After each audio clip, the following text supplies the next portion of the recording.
This call is being recorded. Great. Libby, are you on? Yes, I am on. Awesome. If you can just go ahead and kick us off today, I believe we'll be doing training certificates for those that want or need one. So go ahead and do your thing. Hi, guys. Thank you so much for joining us. If your agency will recognize this and give you a training credit, we will email you a training certificate. So you would email me. It's Libby, Libby, at adoption-share.com. I'm the Florida Families Coordinator, but I will send them out to you, Virginia families, as well. And our code word, so we know that you listened today, is stay home. So that's our code word. So please email me, and I'm going to put it on mute because I am about to cough for the next 5 minutes. So thank you.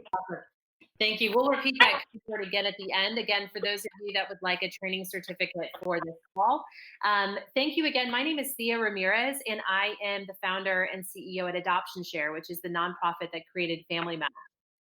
We typically hold these meetings monthly, and we try to give you guys a bit of an update as to how things are going for our programs in Virginia, in the Commonwealth of Virginia, and in Florida, which are the two primary states that we are rolled out in. But because our agenda is pretty packed today, and because of the great disruption we're all experiencing, I thought it would be best to just sort of forego the updates on the programs and incorporate that in a future call and just head right into some of the practical things that we would love to equip you guys with as you try to adjust to our new normal situation right now, which is continuing to rapidly unfold. I have asked that Christina Mongillo join us, and I've slightly rearranged the agenda for this morning's or for this afternoon's call, just because they've got things going on in their lives and have to get to a doctor's appointment later today. So before the doctor's office, I believe, shuts down for the rest of the week. So I'm going to let Christina Mongillo and her husband, Eric, who is a behavioral health in the medical profession, in the behavioral health management profession, speak with us on how helping families how to cope with some of the behaviors you might be seeing, as well as some homeschooling 101 tips. Christina Mongillo was a former board member of Adoption Share. She now runs our private infant adoption network and is also a homeschooling mom to 8 kids, right, Christina? Did I say that correctly? I believe 8. So she's been doing this for a long time, and particularly for kids that have been adopted as well. Christina has adopted 5 of those 8 children. So here to talk us through the first couple parts of our agenda is Christina and Eric Mongillo. Take it away, Christina. Good morning. So I am Christina, and Eric and I actually sat together talking about some of the questions and concerns that have been raised in my world, in the homeschooling world, and then, of course, in Eric's world as he deals with behavioral health, different aspects. So he's come up with 4 questions that kind of have been circulating, and then I'll wrap it up with some homeschool stuff too. So, well, thank you for inviting me to speak to you all this morning. I do apologize if I slur a letter or seem a little monotone a bit. I just returned from the dentist, so I didn't know I'd have to be numbed up. But I know it's a crazy time in our world, in our nation, in our community, schools, even our homes, with children who struggle with behavioral issues that can only increase the anxiety and confusion for us all. While I do not have all the answers to all the issues floating around lately, especially with parenting children with behavioral issues during this crisis, I would like to touch upon 4 questions that I've heard people ask most often lately. While I'm not just giving a brief overview today, next month I will focus in more detail upon 2 of these questions. But the 4 I have here are, first one, what do we do if there's a shortage on our children's meds? Second, how do we come alongside a child who already struggles behaviorally or emotionally during a time of crisis? What are some ways I can help a child naturally with their physical struggles? Psychiatric struggles. And how do I homeschool a child with behavioral issues, or just how do I homeschool in general? So I have my wife, Christina, here, who has a social work by degree and a former foster mother of 8 children, some who have various levels of behavioral and emotional struggles. She, day by day, attends to them, and I hope between my field of behavioral health nursing, our combined years of holistic research, my wife's practical hands-on experience, and hearing from our many mistakes, good and bad days, that perhaps we can pass on some nuggets of wisdom. First question, what do we do if there is a shortage of meds? I believe this is going to be answered in more detail later on in this call by someone from the adoption care team, but I will just touch upon this ever so briefly. Currently, there is no known shortage, but many patients have noticed a delay in filling their prescriptions. A lot of backfeed. Is everybody all right? You can hear us? Yep, we can hear you. Okay. Okay, and usually shortages occur where places where active ingredients and meds are produced have a crisis. This could mean a large batch of ingredients or meds were not created up to standards and need to be remade, or else it's created in our country or area that is going through an event that is creating that shortage or delay. We do not know what tomorrow will be. Perhaps we will see shortages or delays, or maybe nothing severe will happen. Yet all we know that we are going through a time of uncertainty. So it's wise to be proactive. It's wise to stay connected with the CDC site, Center for Disease Control. They are constantly keeping their site updated with information of all aspects. It's also a good idea to stay connected with your chosen insurance website, as they may alter days and time frames, allowing meds to be filled earlier or in greater quantity. As I'm sure you know, it is never good to stop a psychiatric medication suddenly. So there are the days to be proactive and speak with your doctor, gaining wisdom specifically from him or her about your child. Finding out if the need arises, how to properly handle a shortage or delay, how to properly space out meds to be, if need be. For this question, an answer cannot be specific over this call, as each child has unique needs. And I am sure this will be talked about more later on in the call. So just to encourage, it's a good time to stay connected with the CDC site, to stay connected with the insurance site, to stay connected with your child's doctor, and to learn ways that would be in addition to help for your specific child, which are going to be covered in a little bit more detail in a minute. Second question is, how do we support and help a child who already struggles behaviorally and emotionally during a time of crisis? Now, children watch and listen to us adults more than we realize. And they don't just listen to our words, but even to our body language as well. I've been like wired on black coffee. Are you drinking this from over the boys? Oh yeah. Last week or so, that's all I want to drink is coffee. Just a friendly reminder to mute your phones, please, so we can hear the presenters, if you could. And be sure to unmute them if you have a question. But if we could get everybody to mute their phones for us, that'd be terrific. Thank you. Go ahead, Eric. Okay, thank you. And also, we just need to be mindful to limit the amount of time that our children hear or see information about the crisis, this or anyone in the future. Children who struggle behaviorally and emotionally do just that. They struggle already. So we as adults do not need to add to this by exposing them to too much information that their little minds cannot fully grasp. Even teens struggle to fully understand, and this can worsen their behavioral issues as fear and anxiety creep in. Now, the best way to help children is to make a choice to set a good example for the children around us. You don't need to pretend a crisis isn't happening, but a need-to-know limit on information is wise. Yet engaging them and listening to them and reassuring them at the same time. So we talked with our children about what was going on in a very simple, non-scary way. We have children that range from ages 6 to 16, and we reassured them that we're here to protect them, to do all we can to keep them safe. We calmly talked about things. It may seem silly, but we even chose the living room rug to sit on because sitting around the table usually means a serious meeting in our home. So we wanted it to be a little bit more relaxed and non-threatening positions. But we were mindful of our body language, and in doing this, we talked calmly. We gave need-to-know information about the crisis, especially to our children who do struggle with some behavioral and emotional issues. This type of way of presenting it really did help them tremendously. A few of them have raised concerns. Some of them have come climbing in bed late at night, still with a little bit of fear or worry, but we just repeat the conversation and continue being calm and reassuring them that we're here for them. Now, fear and anxiety about a crisis or sickness can feel overpowering, especially to a child already struggling with psychiatric or emotional issues.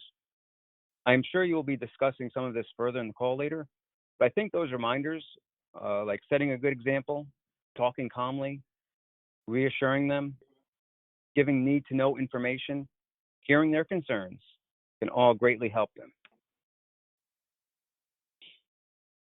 Question 3, what are some ways I can help a child naturally, holistically, especially one who has behavioral issues?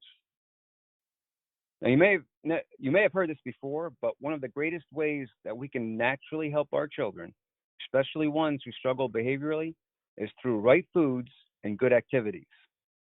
My wife and I may have other degrees, nursing and social work, but one of the greatest hobbies this past decade we've had is researching and studying foods that help with various issues, including psychiatric issues in children.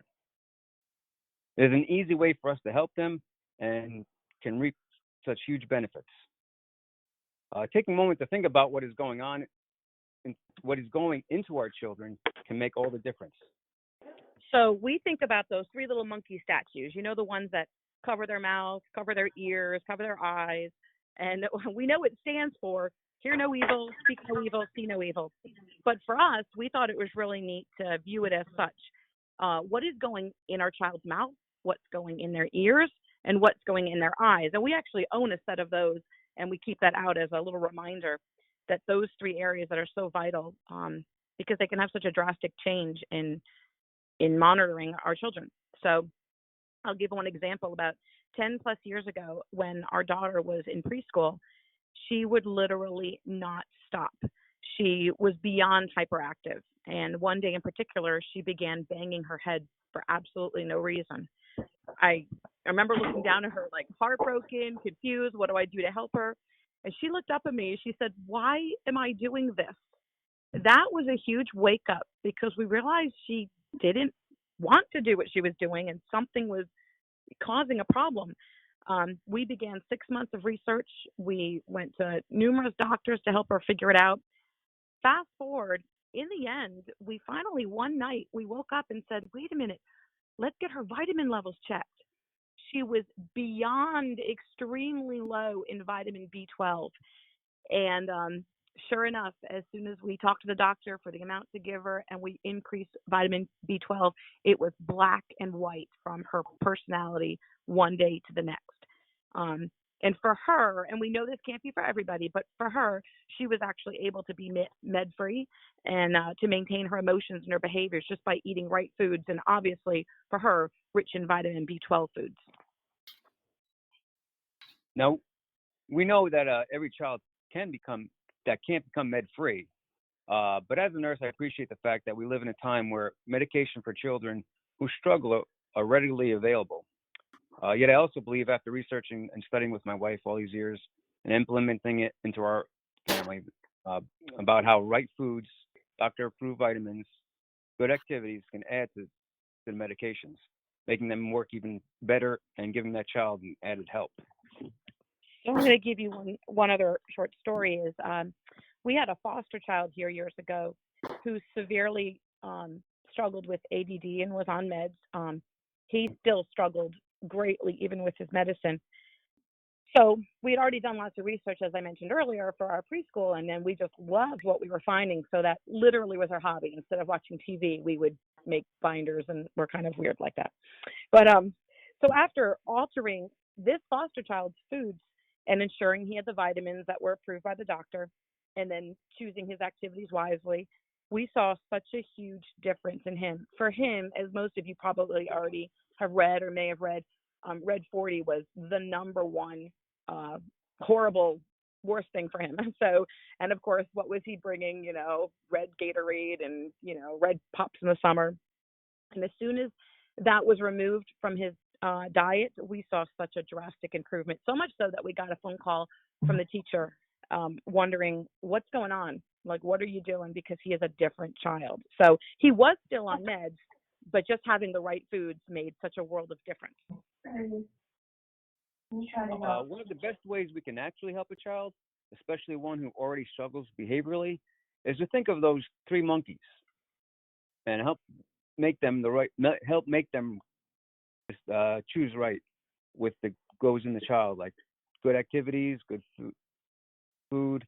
And I know this is just an overview, but this question and the following one we will break down further next month in greater detail with links, specifics, examples, and practical applications. Because I found that as a nurse and as a dad, this is key. And then finally, question 4, how do I homeschool a child, especially one with behavioral health issues or just homeschool in general? I could share some facts or information I've learned from my nursing field, but to be honest, it just makes more sense for me to turn this question over to my wife, who has now homeschooled for 15 years. So, homeschooling, 15 years, 8 children, and I promise you, many days I still feel completely overwhelmed. I don't think it'll ever fully be mastered. And I can only imagine what it must feel like for so many people in our nation now who've just been thrown into homeschooling, some with just a week's notice. I really do feel for you. And even after this call, I'm willing to be a support, whatever that may look like for you. I've been asked to join the call next month to cover more detail on homeschooling and structure and summer day structures and stuff. But I do want you to leave today with some tips, some encouragement, and some hope, because it is a crazy time. So first, you can do this. I know for many, homeschooling was not your choice, but you can do it. I encourage you to begin by building a support group. Please do not do this alone. Even if you cannot leave the house, we live in a time period where we have texting and calling and FaceTiming and emails. So do what you can to build that support system. So while I'm going to go into greater detail next time, I want to leave you with 4 little tips. One I mentioned, build that support group. It was one of the greatest tips that someone gave me 15 years ago and that I still hold dearly even now. But 2 is, please do not feel the need to recreate school. Because when you boil it down, most of the actual academic work in school is really covered in just a few hours. The travel to and from school, recess, lunch, library, all those other special activities, that's what adds to the length of the day. So please do not feel like you have to recreate a typical school day or that you need to fill your day with all these academics. But with that said, schedules are very, very important. So, and that's the 3rd tip. Please consider scheduling your day. It helps everyone in the family. There have been schedules created even for those most recently who've been thrown in homeschooling. You could Google and you'll find it all over social media and the webs, all these tons of already set up schedules and such. And I do think they're great to read, but after you read some of them, consider just using it as a foundation to build your own. You don't need to follow it exactly. Read through them, yes. Hold them loosely in your hand, though. Use them maybe to create what's best for you and your family. For example, and I'll share with you ours, most of you, though, have been given academic lessons from your teachers. So now it's just kind of implementing the rest of the day in activities and not losing your minds over all this. So, for example, our family, we wake and they read in bed for a bit, have breakfast, and then we work on a few subjects. We break, and I love this tip. We break and we put music on and we do what we call the 10-10-10. We literally set a timer, and for 10 minutes with their favorite songs blasting, we clean the floor, the whole top floor for 10 minutes. When the timer goes off, even if the floor is not fully cleaned, we go down to the next floor for 10 minutes, music playing. This helps, we don't do it every day, but a couple times a week, and it really does help the home not to be chaotic, and they actually have enjoyed it, especially when they get to choose the music. And generally then at that point, the kids go outside to play, and it gives me time to prep lunch, connect with my part-time job, and respond to emails, things like that. And then right after lunch, we do a few subjects, generally saving the more hands-on one, because I feel like in the afternoon, they just don't want to connect as well, especially those that have already struggling with behavior issues. So we save the more hands-on subjects for the afternoon. And then kids may do a craft, a letter to someone. Rainy days, we build forts, watch learning videos on something we've been talking about. Sunny days, maybe we'll go back outside. But this is a great time for you to enjoy activities with the kids. And at some point, of course, I'll scoot away and maybe prep the dinner or have the kids help me check on my work and anything else. And then wrapping up our day, I usually call them together about 20 minutes before dinner. This gives them time to straighten up the mess they've gone through, finish any other responsibilities they may have forgotten or got lazy with. And they stay focused with this because they know dinner follows the cleanup. And after dinner, they may go back out or they may finish a project they were working on, them baths and jammies. And that's when we do something quietly, like read or color, crochet, puzzles. Sometimes it's a family movie night. Sometimes it's a family board game. We've been reading through some exciting stories. Sometimes it's a chapter in one of those. And then my kids go to bed with a journal and a Bible so that they can read and journal as they like when they wake up. I think that also helps during tough times when they're out of their structure to put their thoughts and heart into paper or draw it if they're not able to write yet. So that's more or less our schedules, although 2 days out of the week we go off and serve down in the inner city, but even those days are scheduled. But your schedule will look completely different than mine. And mine, when I had toddlers, obviously looked different than my high schoolers now. So that's the joy of homeschooling, though. If something doesn't work, change it until you find what works for you. And lastly, fourth, I want to give you some activities. You may know some that work already for you, but these are activities that have helped us. Generally, we save TV for the evening as a family. But either way, whatever you choose to do, I just encourage you to make sure that what they're watching is uplifting. For children who already struggle behaviorally and emotionally, we all know video games and wrong videos to watch, even YouTube ones, can set your minds in a real negative place and then increase that issue that they're dealing with. So I usually ask myself, and I do this for me personally as well as with our children, what I or they are about to do or watch. Is what we're about to do, will it benefit me? Will it teach me something? In the end, will I end up being a better person for what I'm about to do or watch? And if not, then I'm not going to do it, and I'm going to find an alternative. As Eric mentioned earlier, children with behavior issues, well, they're better with less screen time and screen time that's chosen wisely. So another thing, rainy days or limited yard. As I mentioned, we build forts, read books, color, we'll act out plays and video them. All our teams like these things too. But another thing we found is there's lots and lots of great radio shows. My kids enjoy Odyssey, but there are many other great radio shows out there. And I love that afternoon activity because it gives you the break you need. It gives them a great afternoon of entertainment without staring at a screen, and they can still be doing something like drawing or puzzles while listening to the show that gives them some good words, good values and morals. And then the very last activity I'll mention today is whatever your child talks or asks about, run with it. Within reason, of course, but if they ask about stars, say, consider pulling up a YouTube video about stars. Maybe make a craft about stars and then stay up late to look at stars and maybe eat some star-shaped cookies. Or once they asked about nights around the round table, and so we dressed at that time. And my husband, he's also a martial artist, he taught them a few cool sword moves. And then we ate the meal like they did with no utensils.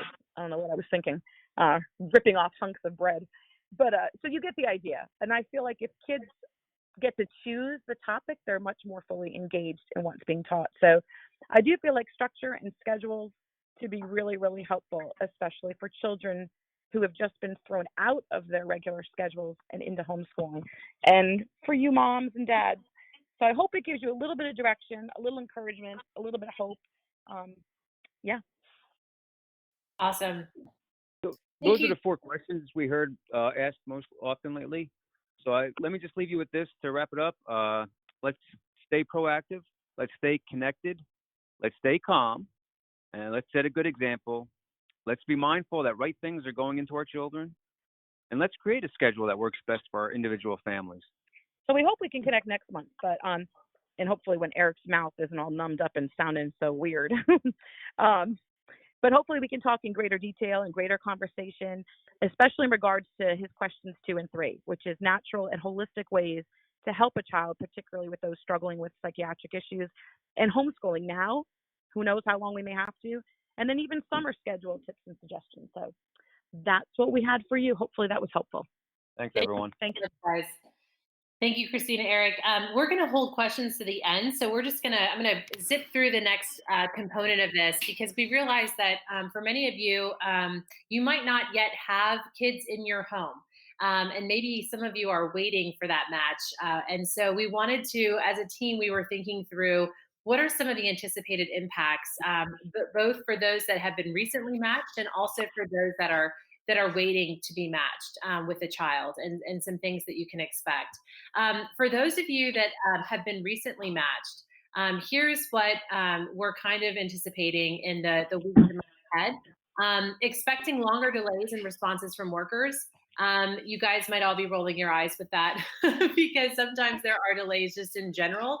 But if you think about the large amount of workers that are now going to be working from home, and having their own children that they may have, and needing to homeschool those kids as well, and getting on the same schedule that we're all trying to figure out now, that we should expect a little bit of a long delay in responses. If you have a question about something, it's not that they have fallen off the face of the earth, but they might just be completely swamped with the other things going on.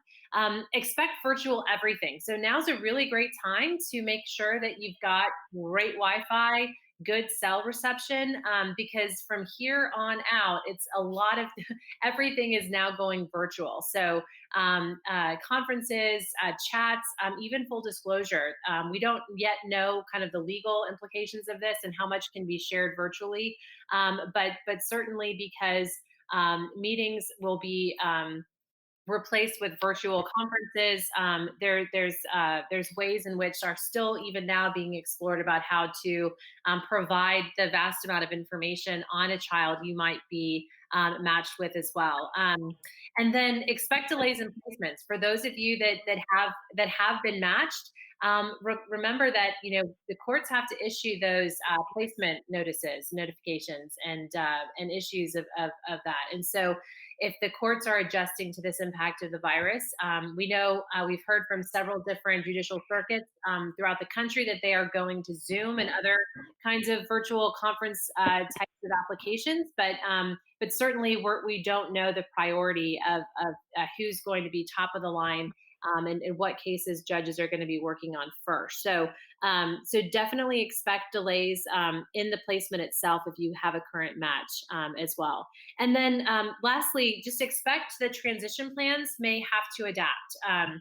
And be sure that you and your family are very clear on what to expect with those transition plans. So a transition plan is something that we refer to when we're talking about you've accepted the match, and the placement team that's working with the child has picked your family, and everyone's in agreement to pursue placement.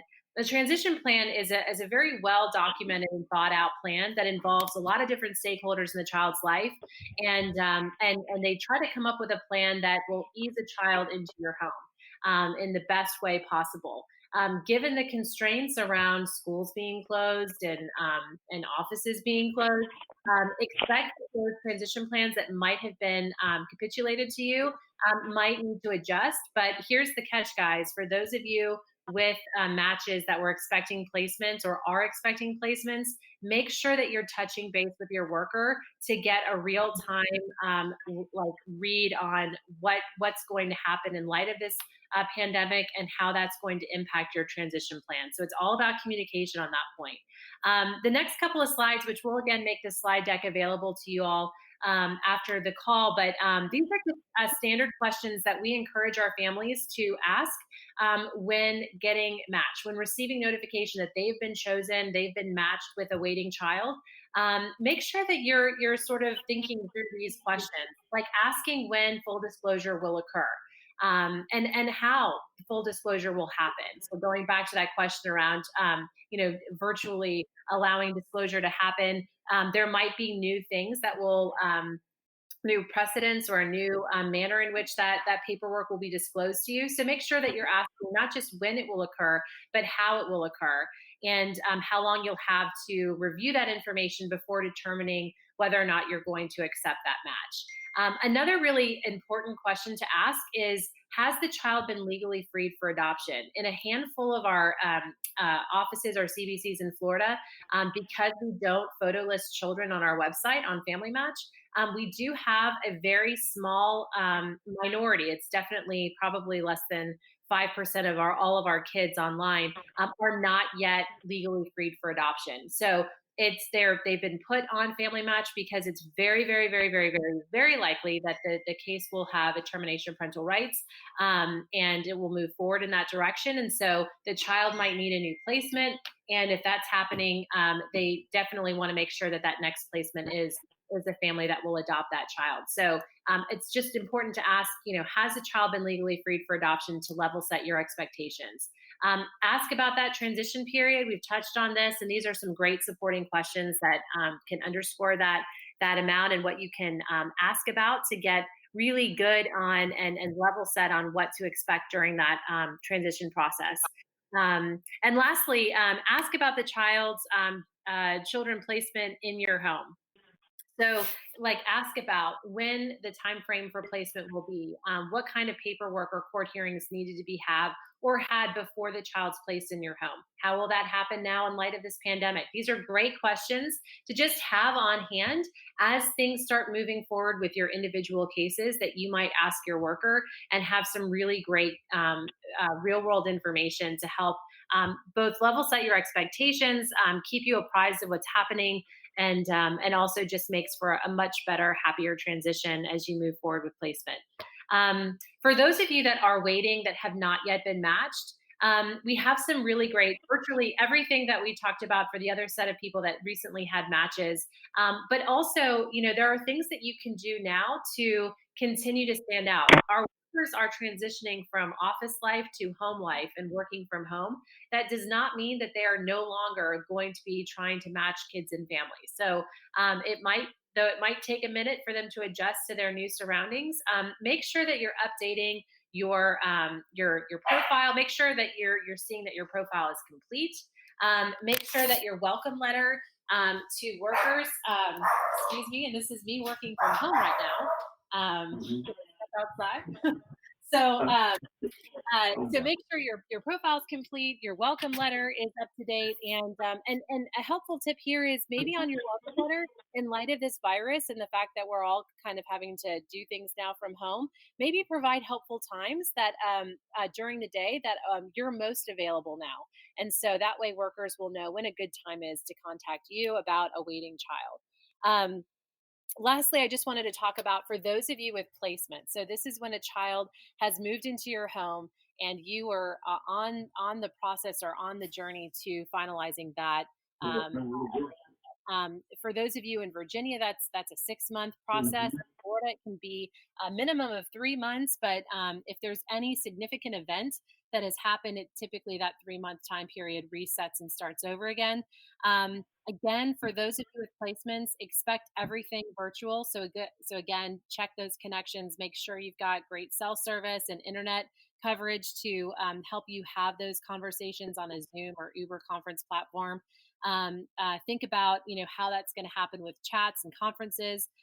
Expect delays in finalization orders. Again, as the courts are adjusting to this new reality, we are going to see both finalizations probably happening virtually. We understand from a couple of our judicial circuits that they are going and moving forward with finalizations, albeit it will be virtual. So you won't get that court appearance that you might have been hoping for, but it can still be done virtually. So there is a mechanism for that already. Again, the priority listings of things and the onslaught that's going to be facing our judicial circuits is such that we can't anticipate the priority level of when that will happen. So just be in touch. Make sure you're staying in touch with your worker to kind of understand when the timings of those things will be. Last, but certainly not least, for our families with placements, and also those of you that have matches that might have been doing visitations, expect increased behaviors and or acting out kinds of things. We have already received word that some of our kids, some of our older youth have been recently Baker acted. In Florida, that's an involuntary hold because the person is a danger to himself or others. And for a lot of our kids, for a lot of our children, particularly those that have a history of having been held in a mental health facilities, please know that for those kids, when their world is coming undone, many of our children actually feel the most safe in an environment like that. And so they might be acting out to try and get to that kind of that safety net that they feel. And it's not a diss on your parenting. It's not to say that they don't feel safe with you, but we really need to realize right now that the environment in which we find ourselves and are living in currently, it's just naturally going to put fuel on an already big fire. And for our children, this is a time that they are going to feel the most triggered. So you're going to start to see behaviors you might never have seen, or that people or the caseworker reported they haven't seen in years, might begin to kind of regress to that point. Please don't lose heart. Please ask for help. And please don't wait until it's too late. So make sure that if you start to see that the child is withdrawing, that there is a marked change in the way they're behaving or acting or speaking or not speaking in certain circumstances, make notes of those things. Make sure you have the dates. Think about some of the extenuating circumstances that can be impacting that change in behavior, and ask for help.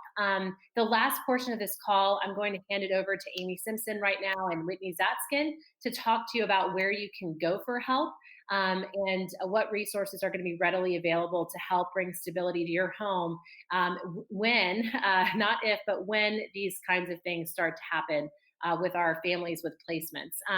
So here to talk more about that, I've got Amy Simpson and Whitney Zatzkin. These ladies are program directors. Amy is the program director for Florida, and Whitney heads up our team in Virginia. So guys, I don't know which one of you wants to go first, but I'd love for you to take over and kind of give us a heads up on how we can help these families maintain stability in their homes right now. Hey Thea, it's Amy. Can you hear me? Yep. Okay, great. This is the first time I've not been driving in the car during one of the conferences, so this is good practice for me getting on Uber conference. So in Florida, just a couple things. In terms of medication, including psychotropic medication, Medicaid has removed every limit on getting medication refills, so except for controlled substances. So you can go ahead and order as much as you need for any kind of prescription medication. And Medicaid is also willing to pay for 90-day supplies of maintenance medication if those are available, both by at a pharmacy or by mail order. You do have to ask for that 90-day refill. Also, for people who are on the their children are on the Sunshine Health Child Welfare Specialty Plan, for Medicaid, they have a lot of resources, and we're going to be sharing these again with our Florida families. But this system was designed by child welfare professionals specifically to address the needs of kids in the child welfare system. One of the benefits is an integrated care team, and they have a specialist in behavioral case management. So that's a good resource to tap into. One of the really nice things that they have, for every child on that, you have a $25 per month allowance. They have a catalog, and we will share that with everyone. But you call in and you order, and this can be vitamins, Band-Aids, cough, cold, and allergy medication, anything over the counter that's in their catalog. And it is delivered to you by mail. And that's $25 per month per child. So you can stock up on things that would help if people in your family. In addition, Thea, do you want us to talk about the other resources that we know about in our area? Yeah, anything that could be helpful for our families, that'd be great. You're cutting in a little bit, in and out, Amy. Oh, okay. I'll get closer. So one resource that's available to anybody in the country is the Boys Town National Hotline. That number is 1-800-448-1000. And we'll send out the website and everything. They have resources for parents. They have it's staffed 24/7, 365 days a year. They also have specific resources for teens. They have a website called Your Life, Your Voice that has coping skills. They have texts available for teens. They have all sorts of resources on there. So anybody is just feeling a little stressed out and needs to talk to somebody. Locally, in Florida at least, you can also just dial 211 to be connected to your county's or your area's information and referral system. And let's see. Oh, and if you're on Sunshine Health, they have a 800 number also for behavioral health issues as they come up. So, and that number is 1-855-463-4100. We will be posting all of this information on our Facebook page, so make sure to go back up there. We'll have all of these numbers in the ready for you. Yep. So that's what I have. Great. Whitney. Sure thing. Hi, everybody. It's Whitney. You may hear a slightly different tone in my voice because I think out of the folks on the team, I'm sitting in a rising hot spot here in Northern Virginia, pretty close to DC. So I'll offer some perspectives. I've also had the huge advantage in the last couple of weeks of being someone who is a certified emergency responder from past days, working in crisis management and preparedness. And I've got a lens on things from the healthcare space just from other projects that I've been a part of. So I have details that can get super technical if you are looking for it. I will spare those of you those details on this call, but I thought it would be good to share some tips. So for example, I know CDC has been really valuable for folks that are in lesser impacted areas, but they are about 3 weeks behind the timeline recommended for folks that have community spread and bursts and bubbles that are rising up into the double digits.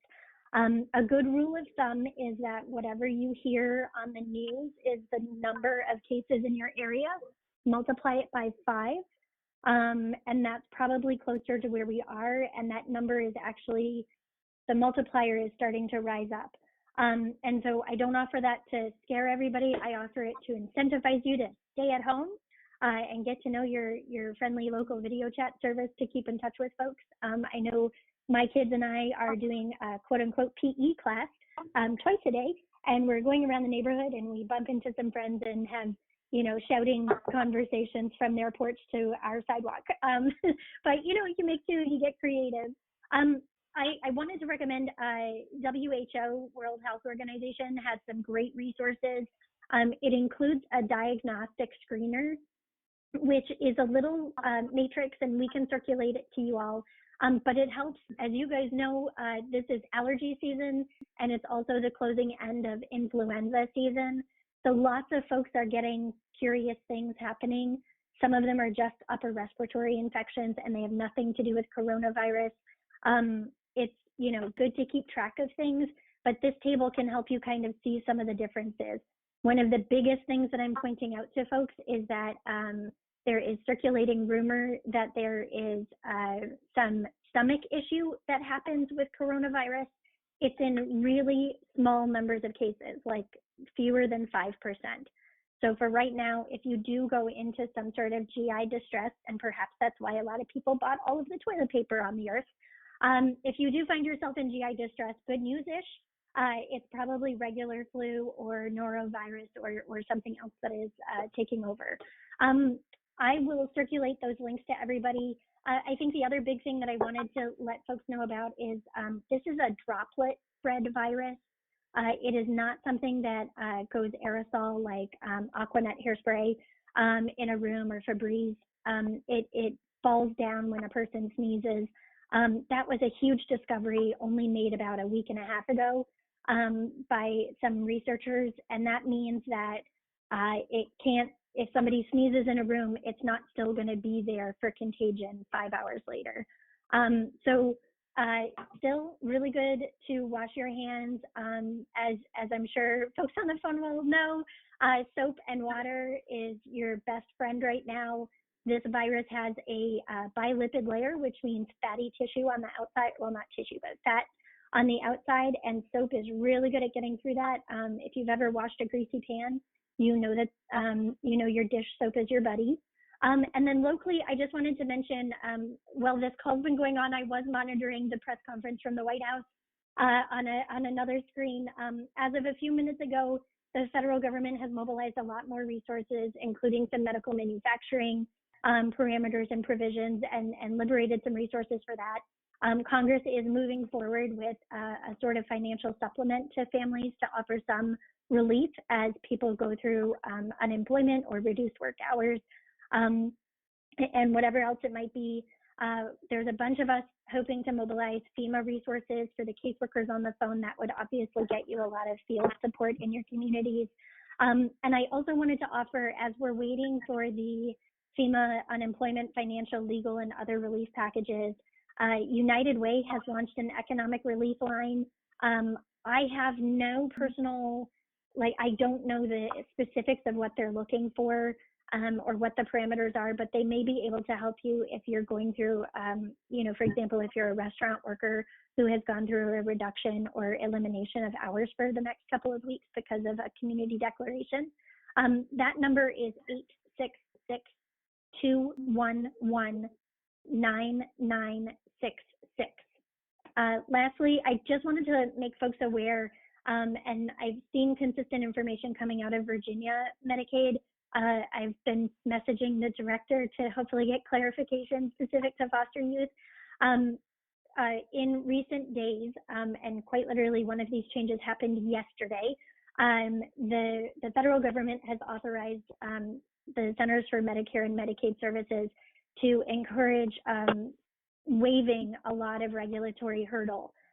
You should at this point be eligible for telemedicine services. And then one of the exciting things that happened yesterday is that they actually waived one of the requirements to have a fancy portal to take everybody through for video messaging their clinicians. And you should be able to leverage FaceTime, Zoom, any other video chatting tool to get in touch with your clinicians. I know some folks are concerned about dental emergencies, et cetera. All of those services are covered under Medicaid as well for the interim time. And so I just wanted to make sure that folks knew that that was an option. So if your kiddo bumps into an ear infection, if your family is facing you previously went through a lung infection this year and you'd like to get some medications in your home, this can be a great way to get in touch with your clinician without having to go to a major medical complex. If you are concerned about confidentiality during that discussion, I've circulated this with a couple folks, but signal.org,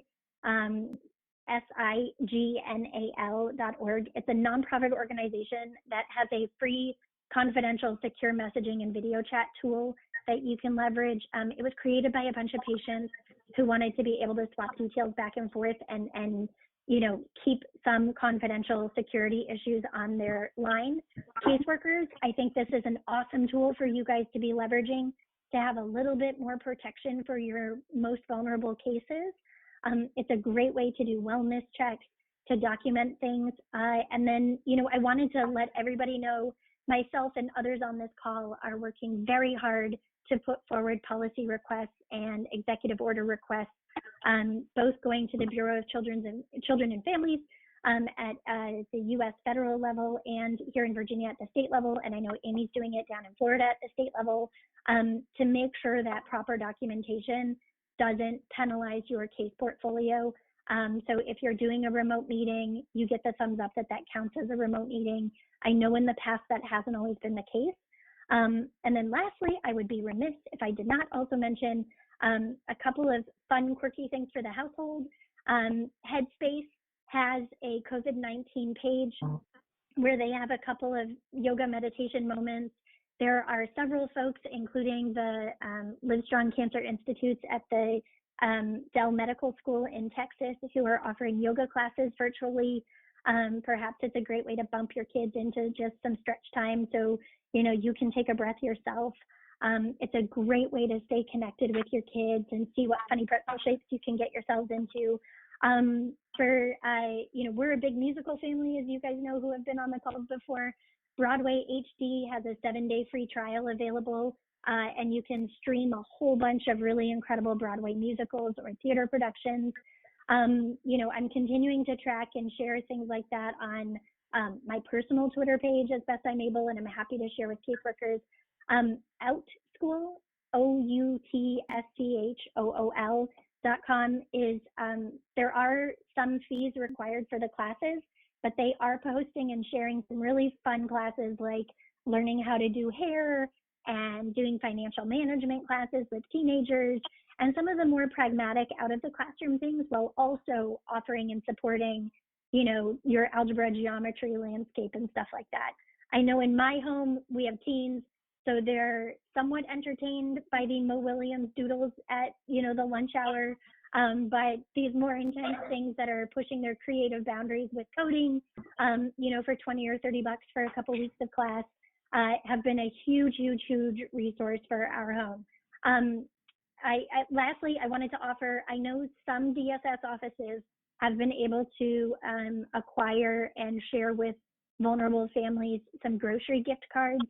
We're continuing to look for and source other resources such as that. And I think I've messaged all of you guys, but just in case, if you have a specific thing that is bottlenecking something in your office, or you as a family are facing a bottleneck, you know, please don't hesitate to reach out. You know, I know Amy mentioned the medication refills for 90 days. Everyone should be doing that across the board right now.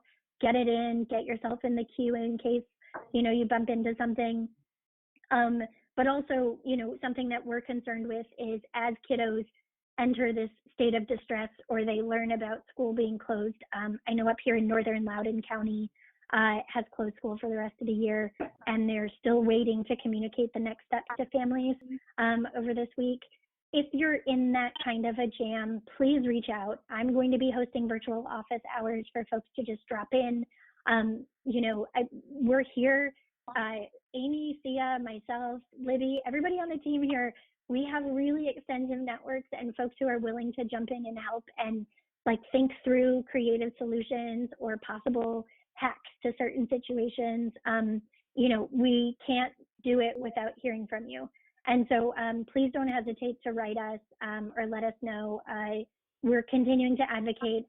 You know, Thea is a great boss, wink.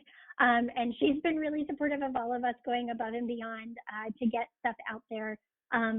Similarly to my Virginia sites, I'll be hosting refresher trainings over the next week, just so that as you take your cases to work remotely, we can help get all of those cases on Family Match and get some matches going.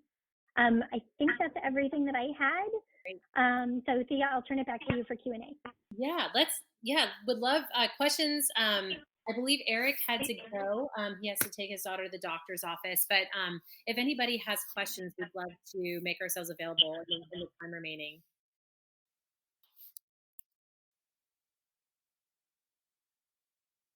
I'll watch the chat box for questions too for folks that are nervous about unmuting. I'm also looking at right now, a lot of our chat box, Whitney and Amy are looking for website addresses. Guys, those of you, I know we were talking really quickly, we're not only going to let this recording be shared after the call, but we will make sure that we have everything in a document that can point to you where to go for all of the resources that were mentioned on today's call. So don't worry if you got halfway and writing it down and forgot what we said.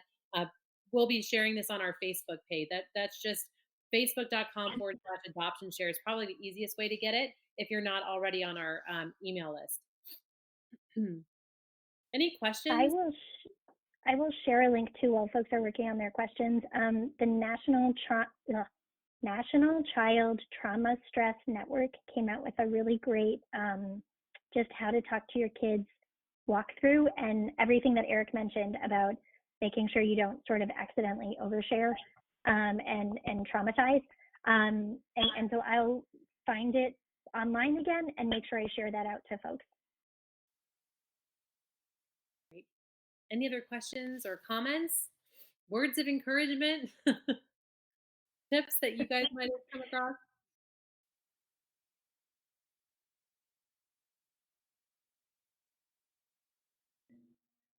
Hi, this is Jeff Miller from Northern. Did you say that that it is encouraged and that it will you expect for it to be approved, Whitney? That the tele conferences and things like that are going to be approved at the federal level? I know that we have a lot of workers asking that. I know. Thanks for the question, Jess. So it's two channels of conversation. The first is in the healthcare space. Your kiddos and case managers should be able to convene with clinicians virtually through telemedicine and request it, and they should be getting coverage from Virginia Medicaid, both the CHIP program and regular Medicaid.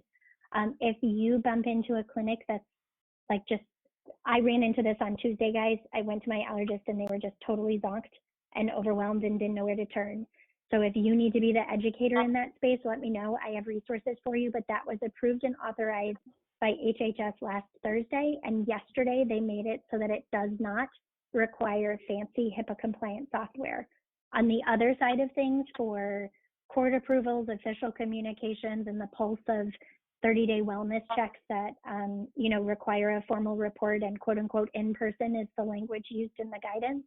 We are working with Voices for Virginia's Children with Allison, and there's a little coalition of us with some guidance that we're taking to the governor's office here in the next 24 hours.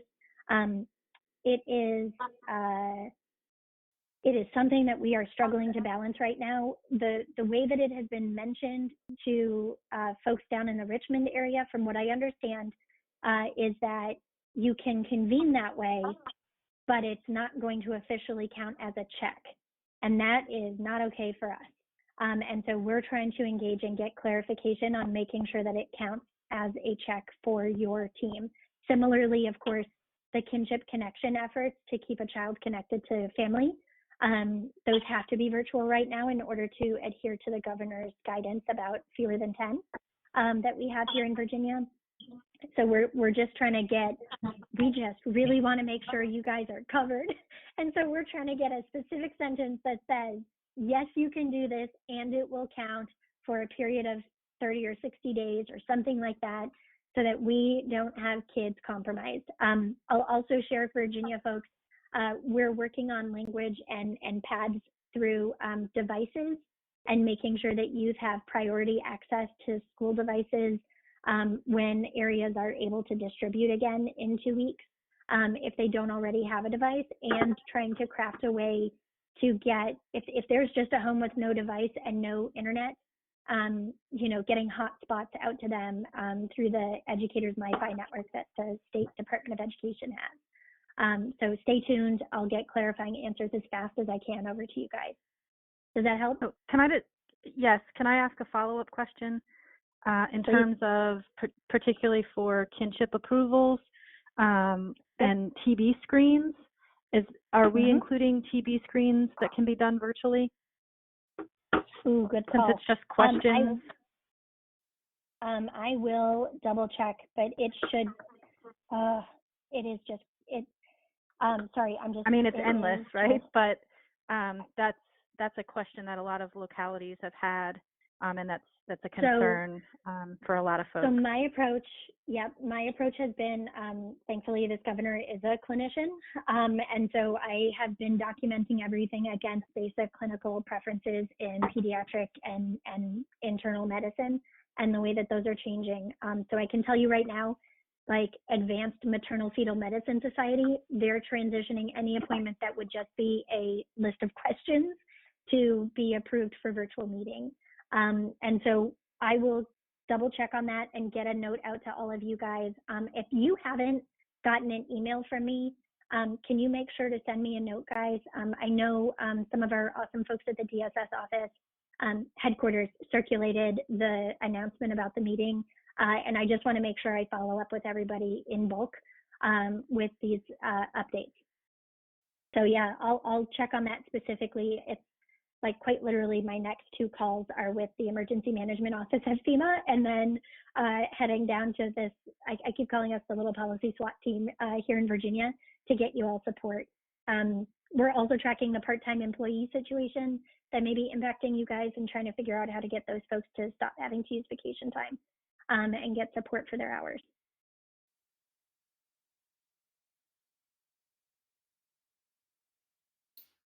Great. Any other question from our families or workers that might be on the call?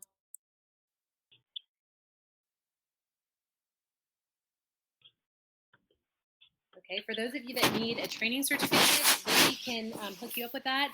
Please email her at Libby, Libby, at adoption-share.com. That's Libby, Libby, at adoption-share.com. And I believe the code word she said was stay home.